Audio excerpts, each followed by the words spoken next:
What is happening? Welcome to the Plus Pitch Podcast, your morning pitching podcast from PitcherList.com. My name is Nick Pollock. Today is April 24th.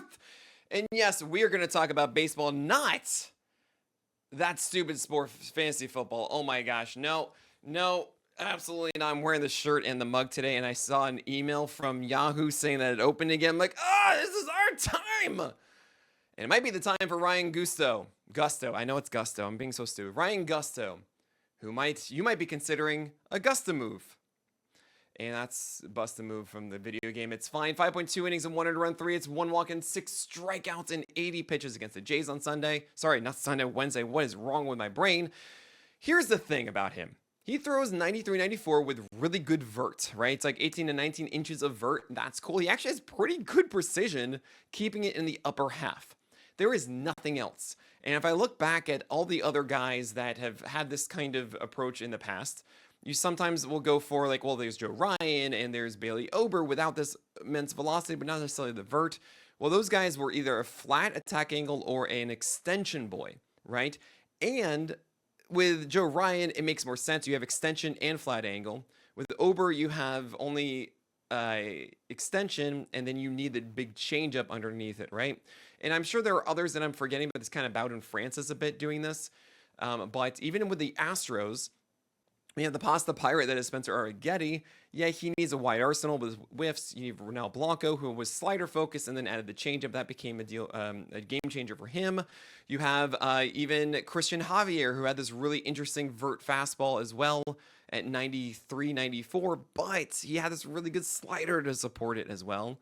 And then you have Jose Urquidy and Luis Garcia, who had other elements. You had the cutter and the slider for Luis Garcia Jr., and you have Jose Urquidy, really a whole all-encompassing thing. What I'm saying is that Gusto feels like that guy who is a random Astros pitcher is going to do well this year, and I don't know. I'm not as sold, because is that enough?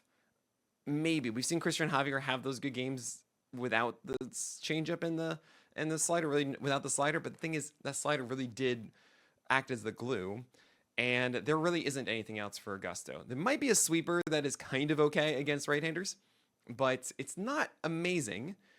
He does get the Tigers next, so fine. I think you go with Gusto, you take a chance on it. Hopefully the PLV loves him because he throws a lot of strikes with his fastball. He is very good at that precision upstairs, and that might be the thing I'm underrating the most, is just that is too good of a fastball, Nick.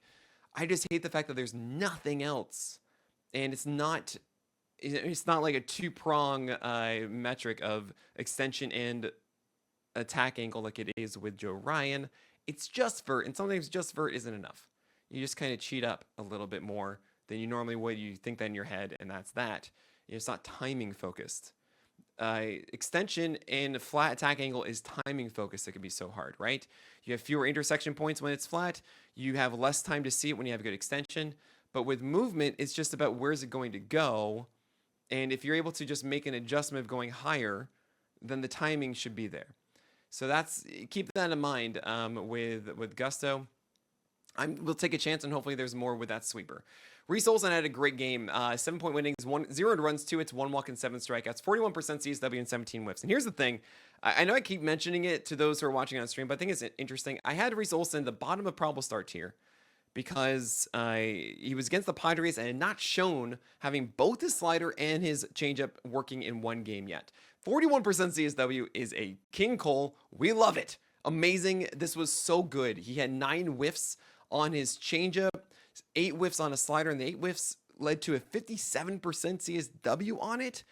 Oh, so good. And his sinker was not over the middle of the plate. It was spotted like Waldo experts do every single time. Hey, there he is. Look at that sinker right there down and away. I recognize it because it's red and white. My gosh, I can't say the right words. My point of the matter is that Olson finally did the thing, and it was against the Padres, which is not really a team you want to go against. I got hate mail for this because I had Olson at the bottom of probable start underneath guys like Eduardo Rodriguez, who has been cruising and got the Rays, and Festa, who got the White Sox. And it was the same tier. And look, I get it. Like, if you guys want to send me hate mail, by all means, go ahead. I'll be the mysterious thing that you just objectify to let out your anger and vent and take it out on me. Same tier. Honestly, The guy wanted to pick up Reese Olson before. I said, yeah, go take a chance. It could be this one. I'm just so happy he did. Just root for guys to be dope. All right? And I'm so happy about this. So I feel like you got to go with Reese Olson right now. He's clearly feeling it. And he hasn't felt it all year. Okay? Carlos Rodon against the Guardians. 7 innings, 0 runs, 4 hits, 2 walks, and 8 strikeouts, 17 whiffs as well. 33% CSW. He looks so good. 5 over 19 whiffs on the changeup.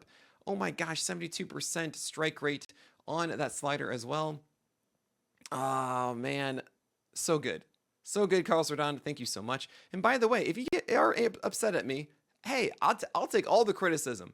Just come talk to me on the morning stream. My office hours are 10 a.m. to 12 p.m. every single weekday morning here at playback.tv/pitcherlist. Okay? I will talk it all out with you. And I am very wrong all the time. I'm not in the business of being right. I am in the business of good discussion. So let's have some fun rhetoric.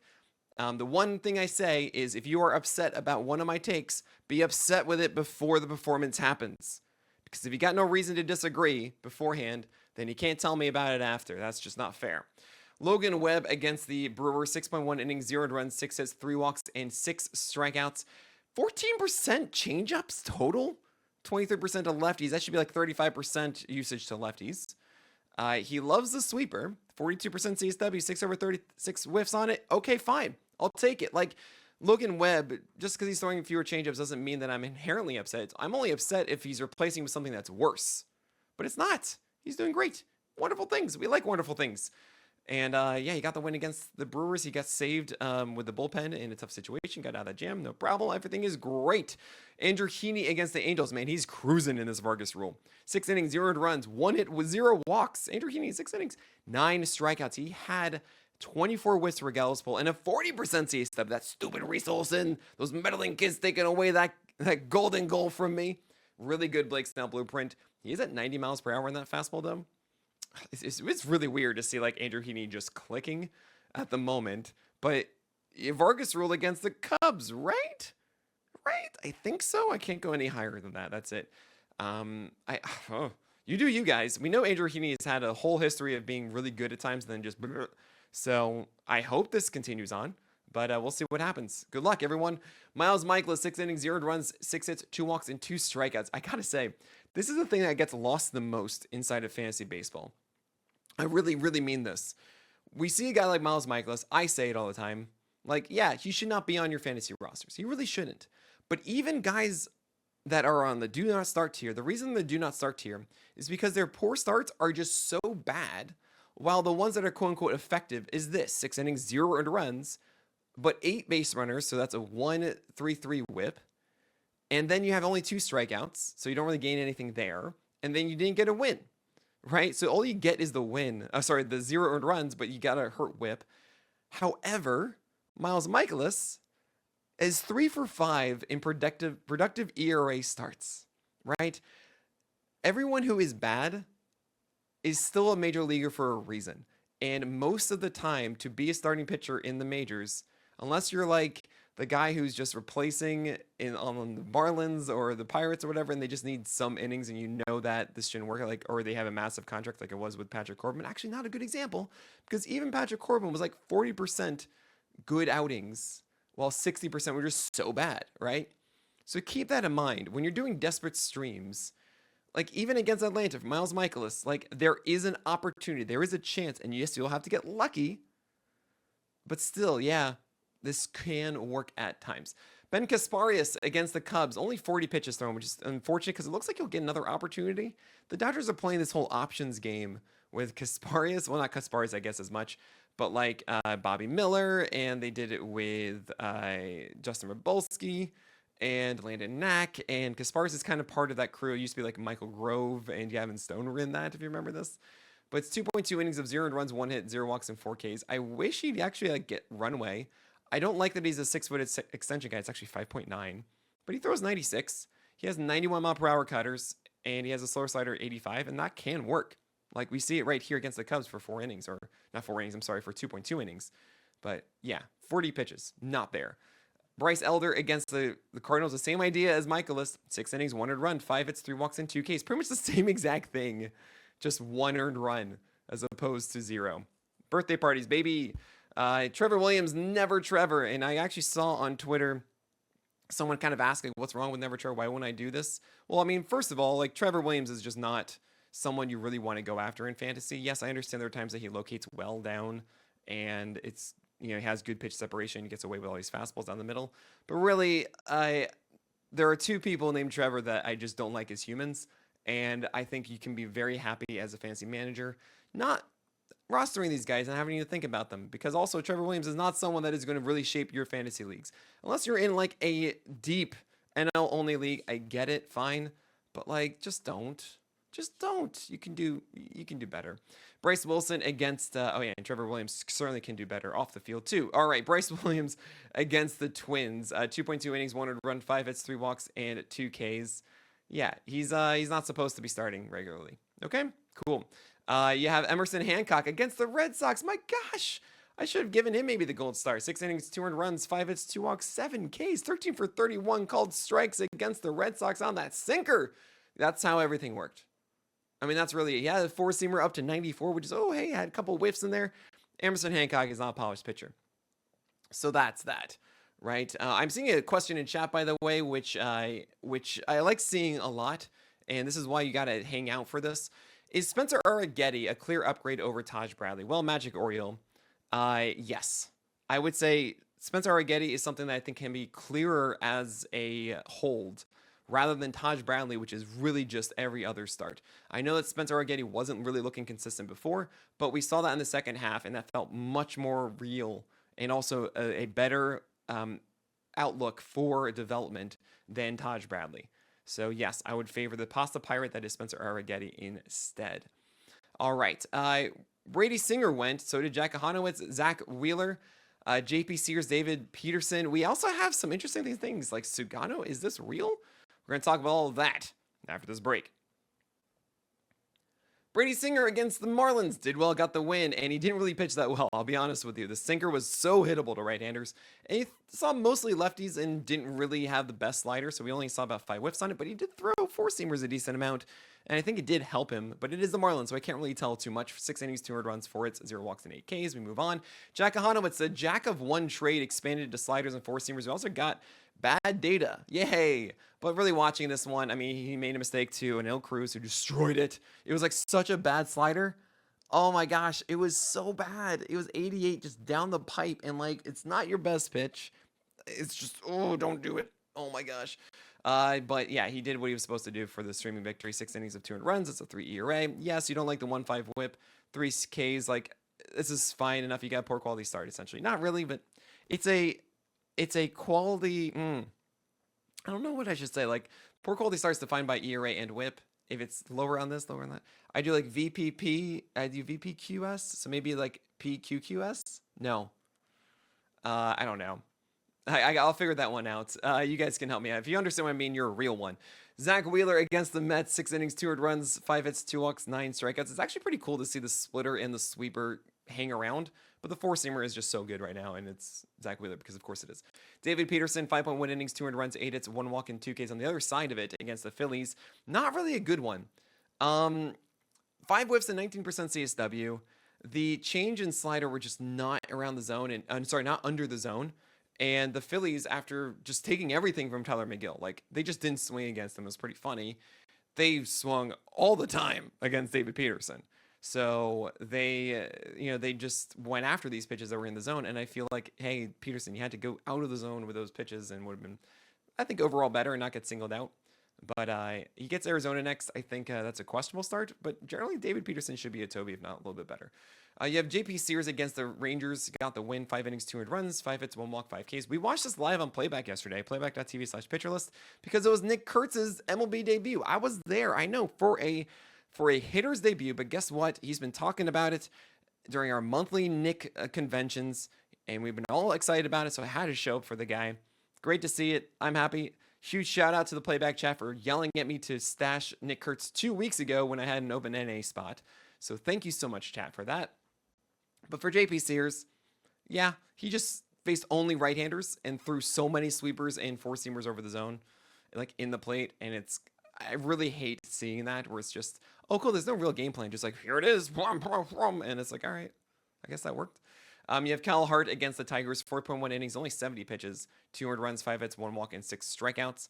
I'm waiting. I'm waiting for this to really work for Hart to be a good Toby that we can stream. He does get a decent matchup next. I still don't want to do that with Kyle Hart. I feel like we're not in that position where we can really trust that his sweeper and his changeup are going to be there at a high enough level for us to say, yeah, I should stream him against the Giants up next, right? It's just not quite there for me. So you have David Festa against the White Sox. He got demoted to AAA with Pablo Lopez returning. It's unfortunate because I feel like he should be here instead of Simeon Woods-Richardson and Chris Paddock. But then again, Chris Paddock's been good. Simeon Woods-Richardson, not so much. But Festa, yeah, you do not have command. And it's so annoying because this was against the White Sox. This should have been a beneficial start for you. 4 innings, 200 runs, 4 hits, 3 walks, 5 Ks. He got pulled after 84 pitches. You might be upset that the Twins pulled him early. No, 84 pitches. This is your fault, Festa. Don't blame Rocco Baldelli for this one. And he just doesn't have the game plan set. It should be a Blake Snell blueprint. He should be doing the Imperial shuttle of 4-seamers up, sliders down in glove side, and changeups down in arm side. He just can't do it. Sliders floated too much. His fastball can't get there. It's not there, and I really can't get on the Festa train until I see that. I think it's going to be way too volatile. He's just a hipster when he does come up. Zebby Matthews, way more into better command. Tomoyuki Sugano, 7 innings, 300 runs. Well, he led all 3 in the first inning, 2 home runs there, and 5 hits, 0 walks, and 1 strikeout. How am I supposed to butter my bread with this? 6 shutout with 1 strikeout after with only 2 hits. I don't buy that. I mean, the splitter was 31% usage and had the blessings of Koufax, 17% CSW. I mean, generally splitters do perform better than fastballs, say, in the zone. Like, they induce worse contact, right? For hitters. It doesn't surprise you that probably, I think it's sinkers that have the worst outcome with contact. I think that's right. It's that or 4-seamers. It's always fastballs, which makes sense, of course, because it's hard to throw secondaries for strikes. But anyway, Sugano, you can't buy it. If you want to roll the dice with Koufax, go ahead. But yeah, I feel for Baltimore right now. I really do. Sugano gave him a shot, but they lost 4-3. Sandy Alcantara against the Reds, 6 innings, 300 runs, 5 hits, 2 walks, and 4 Ks. 97, 98 mile per hour velocity is what we like to see. 102 pitches also it with 17 whiffs. Great. The slider wasn't very good. The changeup was much better against lefties. The 4-seamer and sinker command is just bad right now. Lefties, no, and lefties got the 4-seamer, righties against the sinker. Ugh, not quite it. And at least we got the changeup. So I'm fine with it. We just keep going. I mean, this is the Reds on the road, which is kind of bad. Like, they're really, really bad on the road. And to see Alcantara fail to take advantage of this, yeah, you can blame the command is just not right there. But the velocity is there. Changeup's looking good, so we just keep going. Matthew Boyd got a very, very, very poor quality start, because that's what I'm talking about. The real ones before was 6 innings of 300 runs and 11 base runners, 10 hits, 1 walk, and 4 Ks. But it was against the Dodgers. You got to win. Hey, props to you, Boyd. Now you're going to get the Pirates, and I cannot wait for that. Taj Bradley, as I mentioned before, is very volatile. 6 innings, 300 runs, 6 hits, 2 walks, 3 Ks. If you're not in a quality start league, this just did not help you, right? 4.5 ERA with a 1.67 whip is not really, no, that's not right. 8 base runners is a 133. I think I got that right. 117 is 7. Okay. Not good. You don't want this. And Taj Bradley is always going to go back and forth with his command. I will say it could have been worse with the way that he just couldn't locate anything. It was just like, I don't know, just going to the zone. And I don't want to deal with it. He's a hipster. You know this. Headache-inducing pitcher stifling the entire roster. Freddie Peralta has been like that at times, but hasn't really for the most part this year. 5 innings, 300 runs, 5 hits, 2 walks, 3 Ks. Professor Chaos showed up. He just didn't have his command, which is really unfortunate because Freddie Peralta faced the Giants. Oh, you could have really taken advantage of this. By the way, I realized that I didn't mention, I'm sure no one got it, but I said Taj Mahal draft approach revolving around you. Revolved around you. It's supposed to be Taj Mahal draft. That's the whole stupidity of that one. Fine. Okay. So sorry. Bowden Francis at the Astros. It's kind of funny. I said, fine. I threw up my hands. I talked to Eno. I was like, what is it about Bowden Francis? He's like, well, he's near 7 feet of extension. And he has like 18 inches of vert on that fastball. That's why it's so good. I was like, fine. I'll just accept it with Francis, even though I hate the secondaries. And since I said that, like, Bowden Francis has not been good. 4.2 innings, 300 runs, 8 hits, 1 walk, and 2 strikeouts. Shift stuck by my guns. I don't know. I mean, I do get it. 7 feet of extension, 17 to 18 inches of vert. Fine. But, like, the splitter and curve are just not good.